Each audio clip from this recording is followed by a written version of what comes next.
Hey, how you doing? It's Clayton Tini from the First Homebuyer Club, and I'm here with Ebony Murray, one of my property coaches.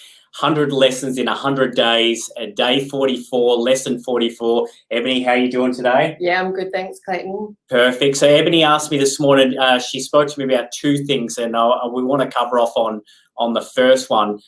Ebony has addressed that we're getting a lot of clients at the moment that are calling up, that are dealing with other companies, that there's known markups on the prices, and because these double the grant companies are out there and marking up 15, 20, 30, some I've seen as high as $50,000, that when they get all the way to the end and try and get a valuation, the bank trying to prove it, they're falling short with valuations because the quality versus the price just isn't there, right? So that's one thing you really need to look at, and I spoke about it yesterday in regards to the double the grant business companies out there and the 30,000, the 40,000, because here's the problem. If you mark up the house too much and they try and get too ridiculous and greedy with the house, it's not going to value. That's why we ensure that all our homes are as good as the bigger builders or less, because we want you to have the value up front. So today's lesson, needs versus wants, I got 5 questions that I want you to ask yourself in order to purchase the right home, but more importantly, to understand your own finances and make sure you're making the right decisions in life. So the first question I'm going to ask you, Ebony, this one. You should need to be asking yourself, what lifestyle do you like right now? Yeah, well, for me, Clay, I'm always quite busy. Yeah. So I don't want to live on a big block where I've got to maintain it on weekends. Yeah. I want to spend my weekends, I guess, going out and doing things. Yeah. So for me, something that's easily maintainable is quite important. Yeah, perfect. And, that's a good question, good point, because historically, 1,000 square meter blocks used to be the thing and it was normal. And obviously, as the days go on and the years go on, blocks start to get smaller. We do know that. There are certain areas where they're significantly smaller.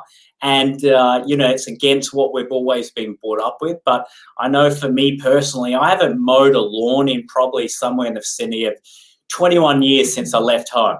Once Mum stopped telling me to mow the lawns, that was the last time I ever mowed the lawns, right? So I fear when I get my next home, because my fiance wants a bigger block, that I'm going to be that sucker on a Sunday spending half my day. And trust me, it takes me 3 hours to clean my bedroom sometimes. It's going to take me all day to mow those lawns. I guess also another one of our questions, Clay, is you need to ask yourself, what stage in life are you at? Yeah, true. That is a really good question. And that leads on to the first one, because there's a couple of things here that you need to assess. Like, are you young, professional, always out and about? Are you in that mid-cycle where you've got young children, they want some area, and then are they already grown up or out of the homes? Because, we get a lot of feedback from families these days that once the kids seem to hit about, 13 or 14, the only outdoor activities they like to do is those Xbox games where they can play in their lounge room. So just be aware of that. Don't spend another $50,000, $60,000, $70,000 on this big block that you're not going to use. But on the same token, if you are in that twilight years where the kids do love being out and about and you do want to keep them inside the yard, there's plenty of options for that too. Okay, cool. So question number 3. Yeah. Do you really need that 5th bedroom or 2-story home? That's another good one. I don't want to stereotype. We do have a lot of younger clients that want everything, right? And this is the one thing that really makes me nervous when clients go direct to a bank before they go shopping for their own house and land, because what I notice, and this is, very stereotypical, so there's probably some that are different than others, but one thing I do know is, when you go to the bank, you're like, how much can I borrow?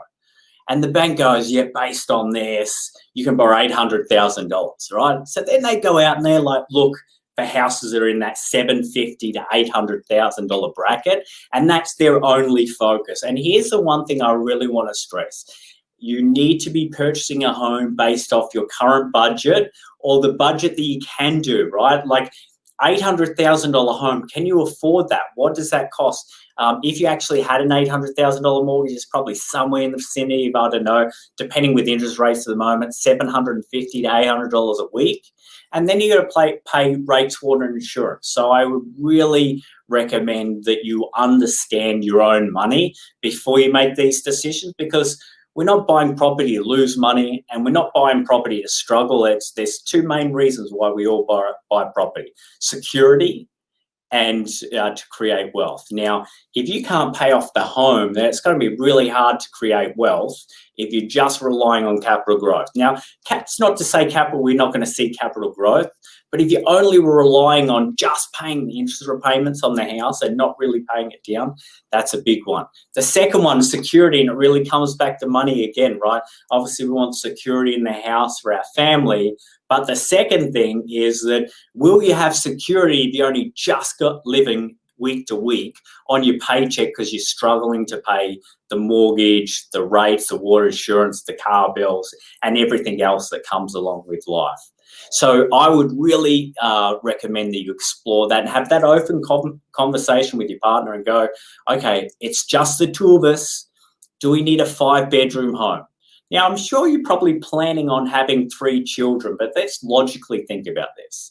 Even if you had a child next year, by the time that child is kind of wanting that bigger house or that outdoor area, it's probably like 4 or 5 years.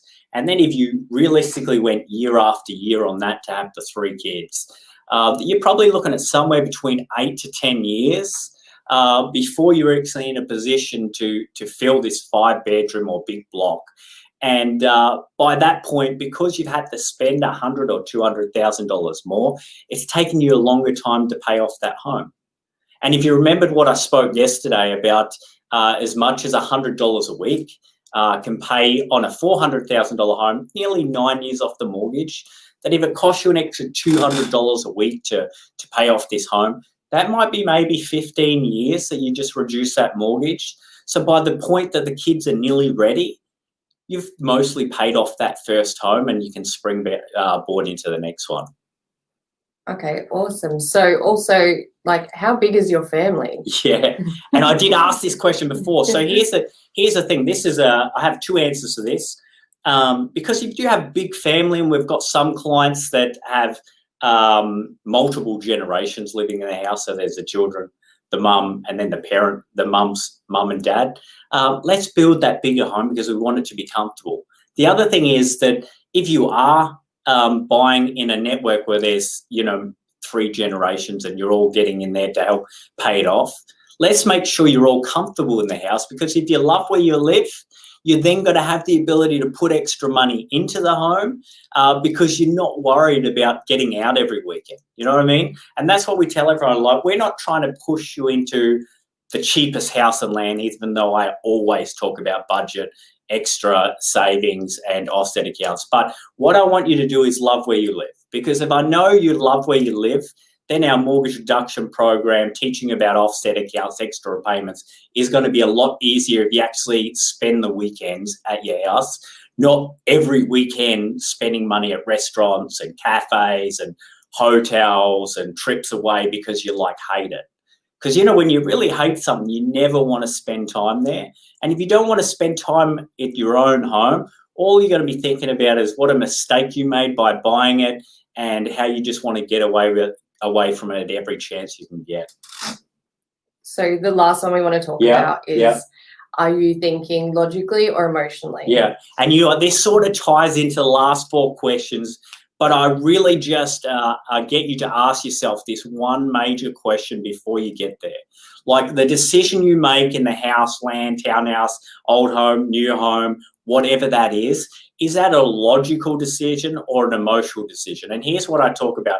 And I'm guilty of it too, right? I know we all do it, but are we doing it to try and keep up with our friends and family? Like, oh, look at us, we've got the best house or we've got the best car. Or are you making those decisions based off logic? So if there's just a young couple, and I'll bring about young couple again, but if it's just a young couple, do you need a 5-bedroom, 2-story house on a 1,000-meter block as close to the city as possible? And everyone wants to live close to the city. I have no problems with that. But are we making the right decisions? And if you're not, like, that's okay, but just come back to the point, like, is it emotional or is it logical? And moving past that point, if it is an emotional decision over logical, can you afford that? Because the last thing is, the problem is that if you jump headfirst in and with just emotional, yeah, we'll just make things work, and it doesn't work, then what's going to happen? You're going to be pretty disappointed. Yeah. Any other points that you want to talk about that I haven't spoke about so far? Not so much. Just, I guess, logically thinking about the decision of where you're going to live, because you're going to spend most of your time there. You are. You certainly are. And everyone goes, oh, but it's you buy a house, get that holiday out of the way and buy that new car, because once you get a home, you're locked in for 30 years and it's like going to jail, which is not correct, right? With some simple mortgage reduction strategies, a little bit of discipline. Where's this? A little bit of discipline, and also the right mindset. You can turn that 30-year mortgage into, say, 15 quite comfortably without short payments. And you can plan that as well. You can work out how much you need extra and work around that, so it's no guessing game, and I'll hope that I'll just put in as much as I can and it'll get done. Because I always think about paying off a mortgage the same as a diet, right? January 1, we're like, yep, I'm going to smash it this year. I'm going to lose 10 kilos. I'm going to train every day. I'm going to eat celery sticks and water, and I'm just going to be like fit as. And then the problem is that 3 weeks in of eating celery sticks and water each day and running 5 kilometers, and the first week is like, great, yeah, I've lost 300 grams in the last 48 hours or 72 hours, and you're motivated. And then by 3rd week, you sort of plateau, and you're like, oh, my life sucks at the moment. I'm training so hard and I'm not seeing the results. And that's where you start to fall away, because you don't know how to quite get to the end because you've been doing what you can, now it's starting to plateau off, or you're not seeing the improvements you want. So really, there's mathematical ways to try and figure out how quick you can pay for your mortgage. There's calculators online everywhere. Crunch the numbers, put them in and go, okay, if I were to be mortgage-free in 15 years, my mortgage is this, and just tweak the numbers, how much extra I pay every week or fortnight to get there. And then you have that honest conversation with your partner and go, can we do this or not? And if you know you can, once you get used to that habit and it's out set and the money's out, you'll never notice it. All right, guys, I hope you have a good day. Happy Thursday, and we'll talk to you soon. Bye.